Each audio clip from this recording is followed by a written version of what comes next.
Muy buenas noches.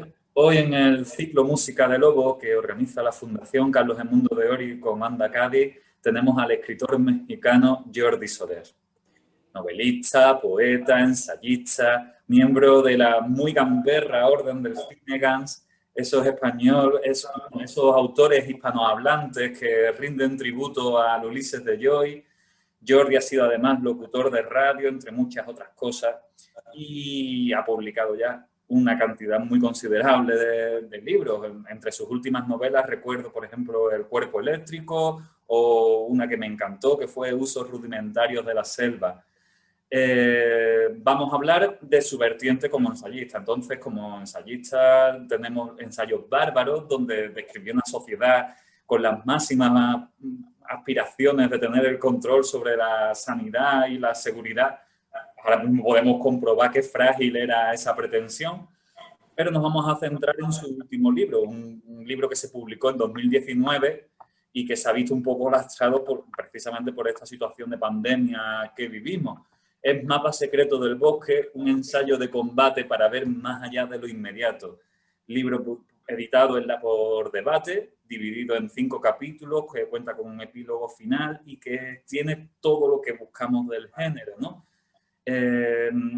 Yo suelo ver los ensayos que me gustan como un espacio con pequeñas ventanitas que son hipervínculos a nuevas lecturas, pero que tienen un hilo conductor sólido. En este caso son los paseos que Jordi hacía con su perro Camarón, que no sabemos si tendrá algo que ver con nuestro Camarón o no, ya no lo dirá él.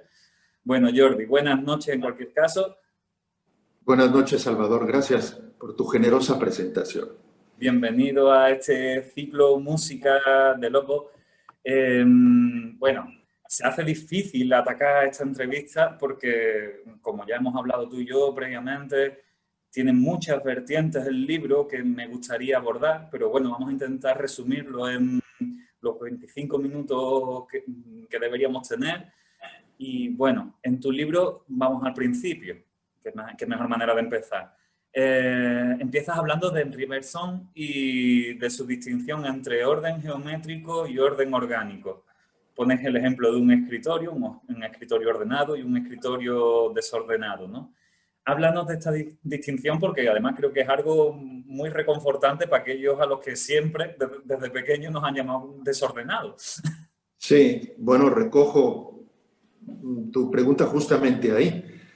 El escritorio que hay gente que ve desordenado, no está desordenado, sino que tiene un orden orgánico.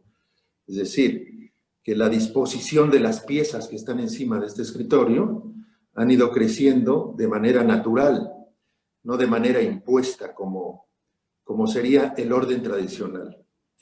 Yo planteaba esto sobre todo en este libro a la hora de atacar una montaña con mi perro, Camarón, que se llama así efectivamente como un homenaje al camarón de la isla, y además esto es una imprudencia geográfica, por supuesto, cartográfica, porque nació en Tarifa. Un día estábamos en una comida y dijimos a un amigo que teníamos ganas de tener un perro, y este amigo que vivía en Tarifa dijo, ¿qué perro queréis? Y yo digo, un Golden Retriever, ya puesto a elegir. Y me dice, pues tengo un Golden Retriever que no sé qué hacer con él, te lo envío mañana. Y nos envió a Camarón en un avión a Barcelona. Bueno, pues con Camarón, como cuento en el libro, subo todos los días una montaña que está aquí más o menos al norte de Barcelona. Y desde que empecé a subirla me di cuenta que Camarón iba describiendo un orden orgánico para subirla. No el orden cartesiano que utilizaba yo, que es ir subiendo por las sendas que otros han marcado, ¿no? Esto tiene mucho menos mérito que subirlo como lo hace el perro, que va subiendo la montaña en círculos, de manera orgánica. El ensayo empieza con Bergson, que define estos dos tipos de orden, ¿no? Nos llama al orden diciendo que el desorden no existe, sino que es otro tipo de orden. Yo planteo varios ejemplos, además del de la montaña. Por ejemplo, cuando salgo a caminar por las calles, no voy siguiendo un orden cartográfico, es decir, no voy a ningún sitio, simplemente voy caminando hacia donde me va llevando mi propio interés, un poco a la manera del flâneur francés, ¿no? O del stroller canadiense, que salen a la calle a caminar con un orden orgánico, digamos.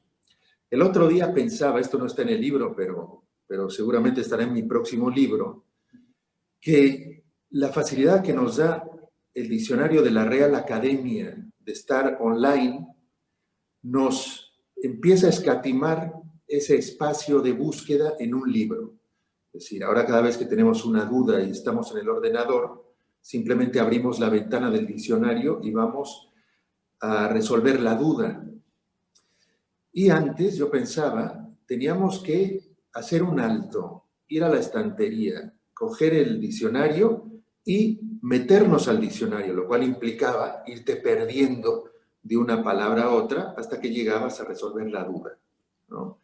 Esta manera de resolver la duda sería orgánica, a diferencia de la manera ordenada, que sería esta, ir solo a la definición.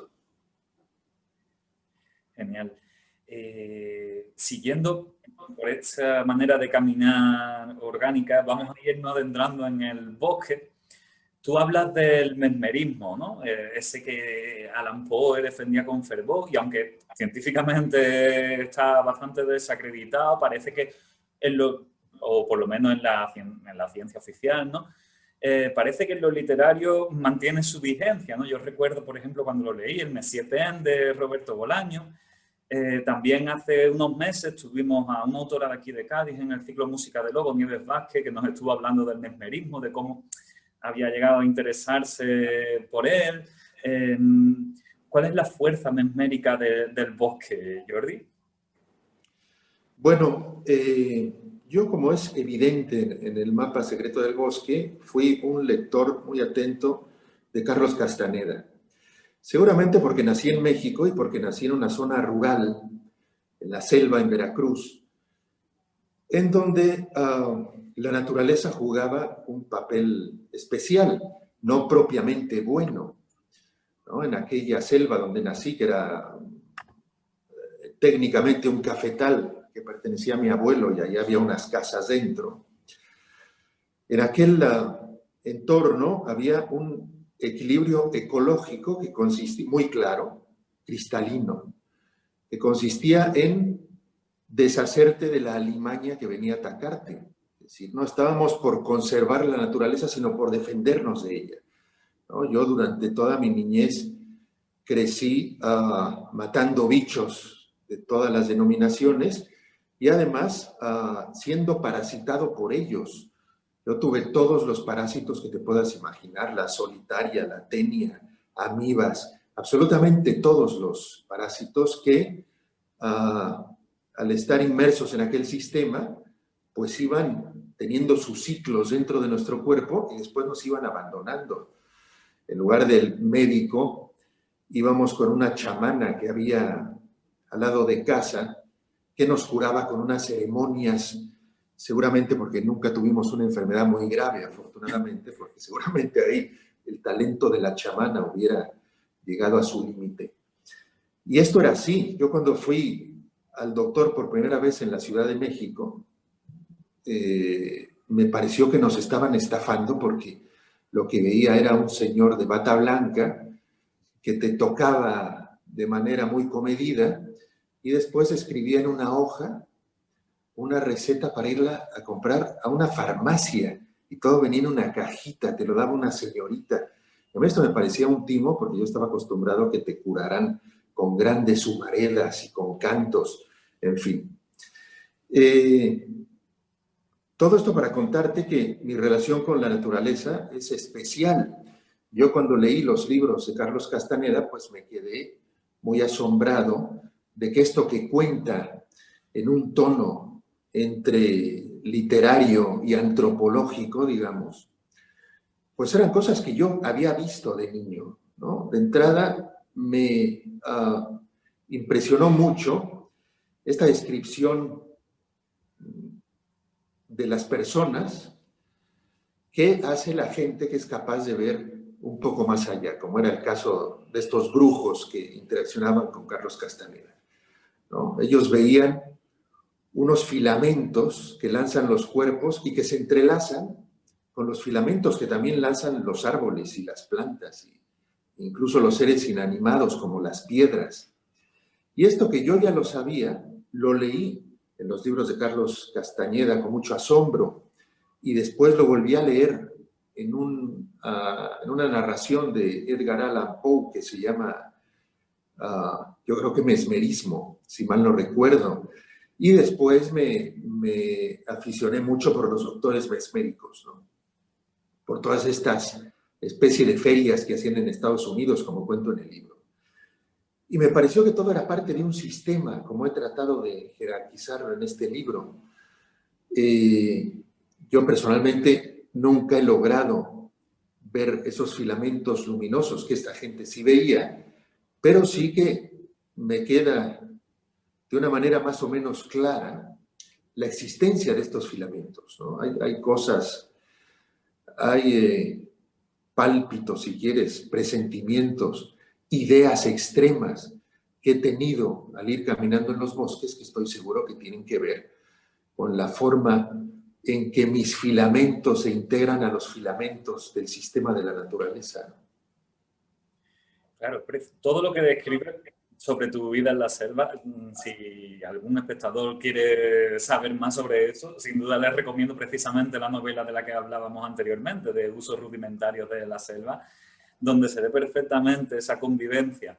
Tú hablas, es verdad, del Don Juan, de Carlos Castaneda.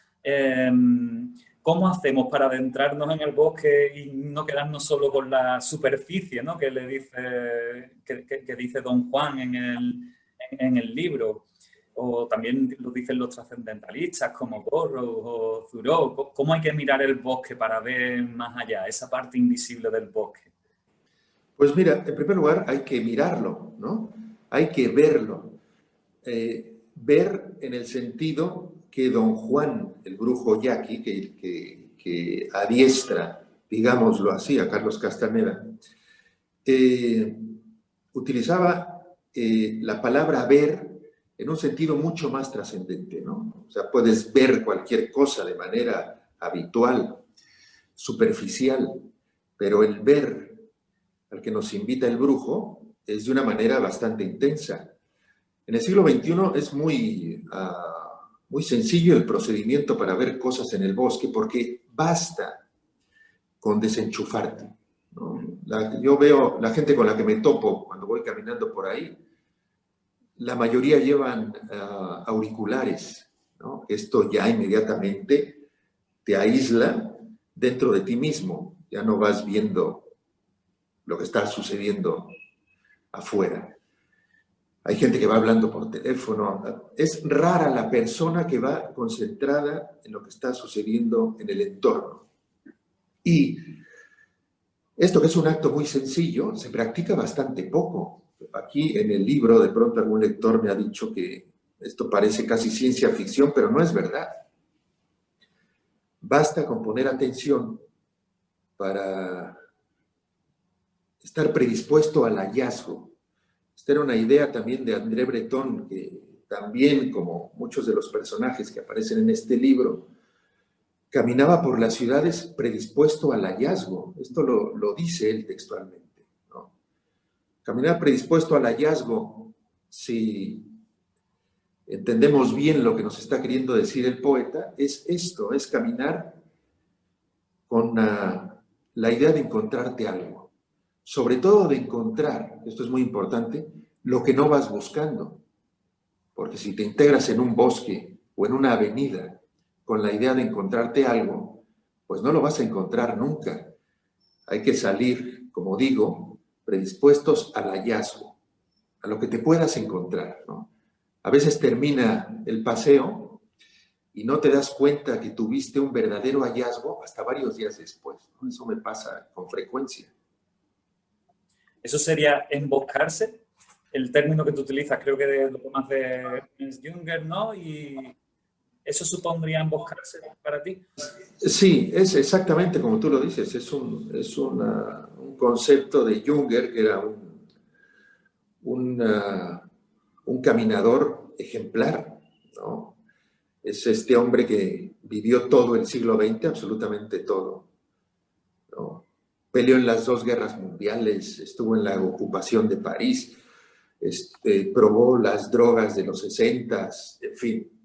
Caminó en sentido literal y figurado durante todo el siglo XX y además caminaba con un sentido también medicinal.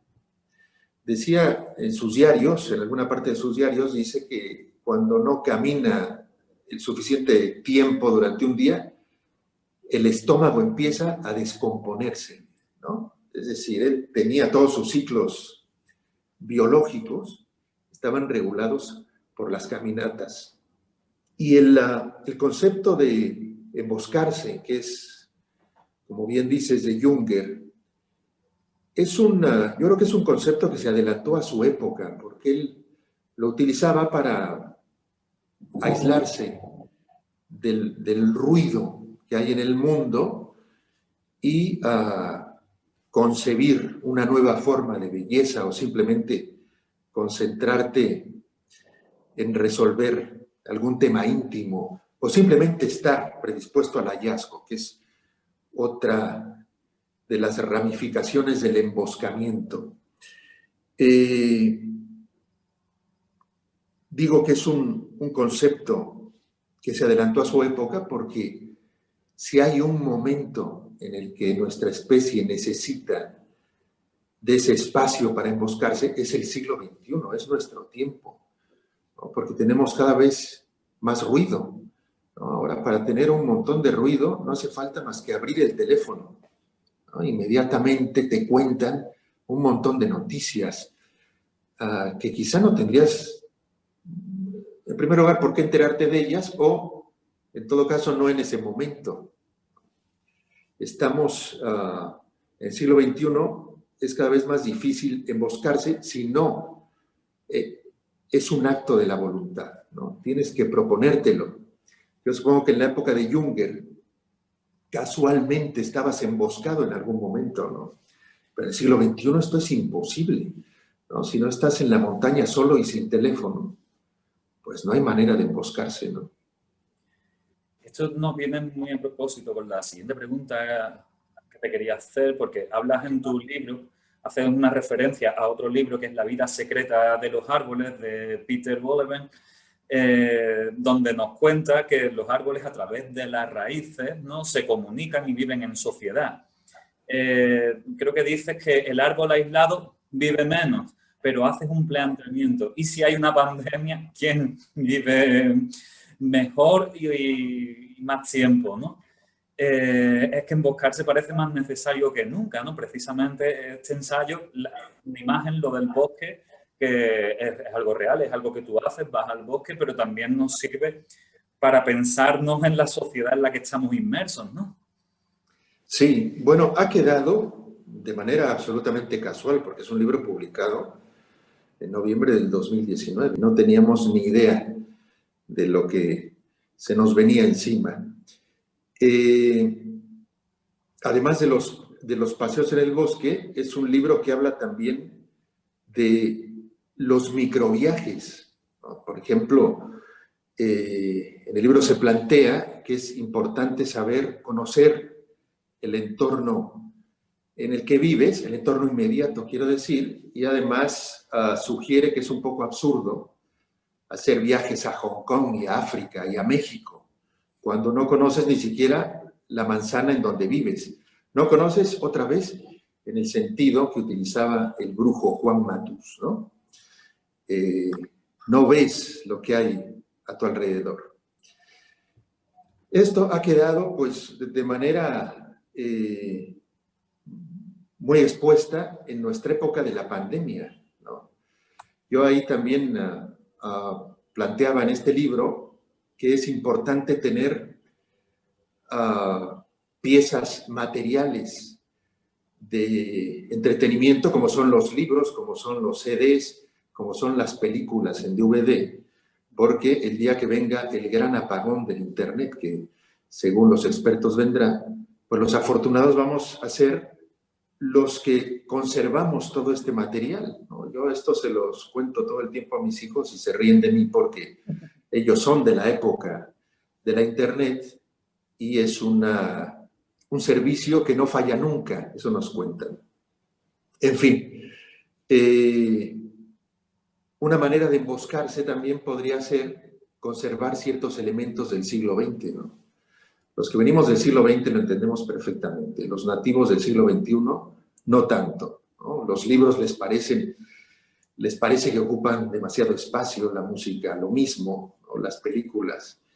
Pero los que venimos de allá sabemos que todo puede colapsarse en cualquier momento, ¿no? Bueno, pues vamos a seguir este itinerario y dentro de tu bosque uno de los seres más presentes es el lobo, ¿no? Hoy precisamente que estamos en el ciclo Música de Lobo no podíamos dejarlo de lado y ya sabemos toda la leyenda negra con la que se ha cargado al lobo tradicionalmente. De hecho, que de manera que en España ya ha acabado extinguiéndose en muchas zonas. En Cádiz solo quedan los topónimos, de hecho, de muchos sitios. Son los únicos que dejan un rastro de que el lobo vivió aquí. Y es un animal que está acorralado por intereses cinegéticos. Los cotos de caza son muy malos para la biodiversidad en general, pero especialmente para especies como el lobo. Y tú das una visión muy distinta del lobo, ¿no?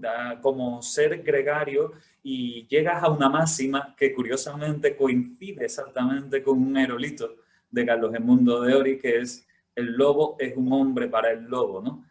¿Qué hace tan especial al lobo dentro de este mapa secreto del bosque?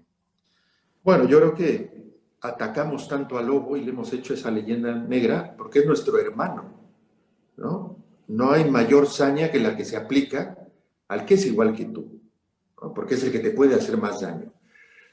Yo dentro de mis paseos por el bosque hago muchos por el Pirineo, ¿no?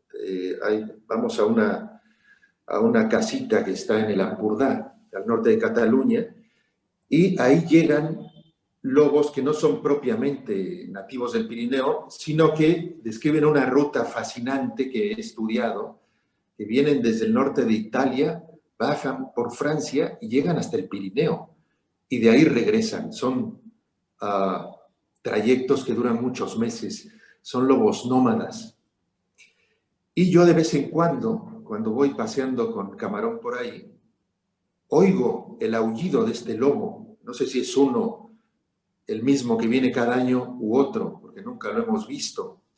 Pero he notado cómo el Camarón, el perro, se conecta con su ancestro, porque como bien sabemos, los perros originalmente fueron lobos, ¿no? Después, nuestra especie ha ido mezclando especies de lobos hasta llegar a especies de perros y hemos llegado al Golden Retriever, que ya tiene poco que ver con el lobo, por supuesto, pero es su ancestro. Y como buen ancestro, responde a la llamada de su abuelo, ¿no? Yo noto que hay cierta tensión cada vez que aúlla el lobo, ¿no? Como para no haberla. Leí de un caso en el Pirineo, esto tiene que ver con el libro, lo cuento en el libro de hecho, de una perra labradora que se hizo amiga de un lobo, y el lobo, este lobo del Pirineo, inmediatamente le enseñó a depredar a los rebaños. Y esta perra aprendió inmediatamente a depredar a los rebaños. Bueno, no es que haya aprendido, es que simplemente activó el chip que tenía de cuando sus ancestros eran lobos. Bueno, los lobos, según he estudiado, son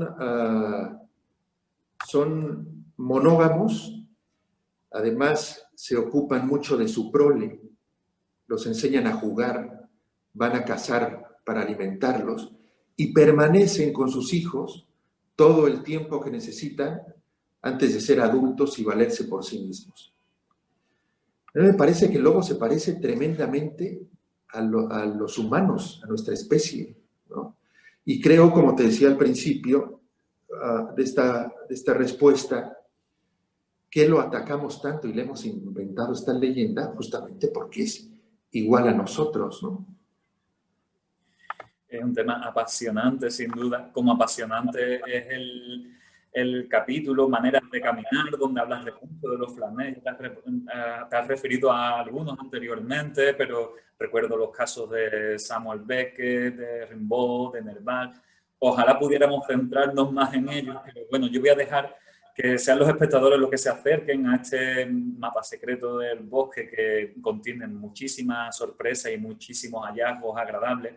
Y si te parece, vamos a ir despidiendo el programa con la lectura por tu parte de algunos de los fragmentos del libro. Por supuesto. Bueno, cambio de gafas porque unas sirven para una cosa y otras para otra, como bien sabes. Voy a leer un capítulo que tiene que ver con la tierra. Meterse dentro de la tierra no es como desplazarse por el bosque, pero es, como digo, otra de las formas con las que podemos integrarnos en el engranaje cósmico. En el siglo V antes de nuestra era, Parménides se metía dentro de la tierra, en una suerte de nicho absolutamente oscuro, en un sarcófago escarbado, y pasaba ahí mucho tiempo inmóvil, practicando el ritual de incubación. Descendía al mundo de los muertos, se entregaba a las diosas del inframundo, como lo cuenta en su obra Poema. Mientras incubaba enterrado, Parménides veía cómo lo transportaban las habilísimas yeguas tirando del carro, mientras unas doncellas delante me mostraban el camino, dice Parménides. Otro filósofo, Pitágoras, llevó a Italia las técnicas de incubación que aprendió en Anatolia. Las enseñó a sus discípulos y fundó un templo en el sur, en el que construyó una sala en donde había un sarcófago escarbado como el de Parménides, un nicho en el que permanecía inmóvil durante largos periodos de tiempo. Los árboles del bosque también hunden sus raíces en la tierra, viven con su base permanentemente incubada, pero no practican el quietismo. Todo el tiempo emiten y decodifican los mensajes que corren por la Good Wide Web, por esa trama bulliciosa que somos incapaces de percibir. El árbol es uno de los ejes del planeta, porque empieza enterrado en el mundo subterráneo y en el otro extremo, en el exterior, se eleva hacia el cielo. Además contiene todos los elementos. En la savia está el agua, la tierra en las raíces, el aire en las hojas, y al frotar su madera se produce fuego. Es importante pensar en esto cuando nos desplazamos por el bosque, antes de que consigamos quedarnos en silencio, vacíos y listos para recibir las ideas que cuelgan del entramado luminoso. Muchos espectadores podrán reconocer ese proceso de incubación del que hablabas al principio, porque precisamente en Cádiz se practicaba en uno de los, hoy restos arqueológicos que tenemos, que es el Asclepeión de la casa del obispo. Y bueno, fascinante todo lo que nos has contado sobre el árbol, un tipo que está muy en consonancia además con el ensayo inédito que escribió Carlos Edmundo de Ory sobre el árbol. Y nada, despedirte sin dejar de recomendamos fervientemente este mapa secreto del bosque a todos los espectadores. Muchas gracias por compartir este rato con nosotros, Jordi. Buenas noches.